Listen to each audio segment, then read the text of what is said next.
Pleasant.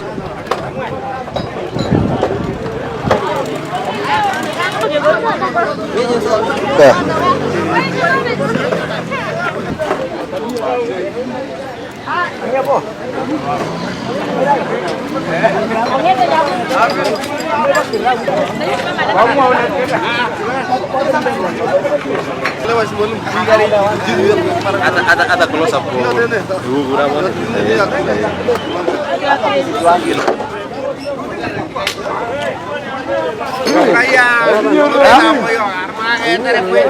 Kipchumba ni mtu ambaye ile kazi amepewa ni mahali iko changamoto sana kwa insecurity katika eneo lile la Elgeyo Marakwet.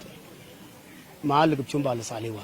So tunashukuru president kwa sababu ya kumchagua Murkomen, kwa sababu yeye ni kijana ambaye wakati alikuwa mdogo alipitia changamoto sana.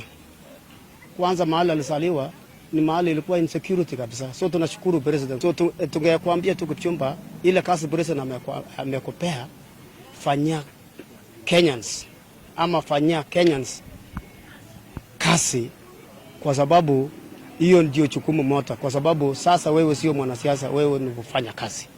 Kwanza kabisa nataka nichukue nafasi hii niweze kumshukuru rais kwa ile nafasi ambayo aliweza kupatia Kipchumba Murkomen. Sisi kama wakaaji wa Elgeyo Marakwet tumekuwa na furaha kabisa, na tunakuomba ndugu yetu Mheshimiwa Murkomen aweze kumsaidia rais katika hiyo hali ambayo amepewa nafasi hiyo, ili kwamba kazi ya taifa letu la Kenya iweze kwenda mbele. Vile yeye amechaguliwa sasa, mimi naamini kabisa, kwa sababu mwanzo ya hii mtu mahali penye alianzia mbelene ilikuwa sawa. So ni kupatia tu nguvu na tusapotiane sisi wote, kwa sababu sio atafanya kazi Elgeyo Marakwet peke yake, atafanya kazi Kenya mzima, hata wall ikiwezekana.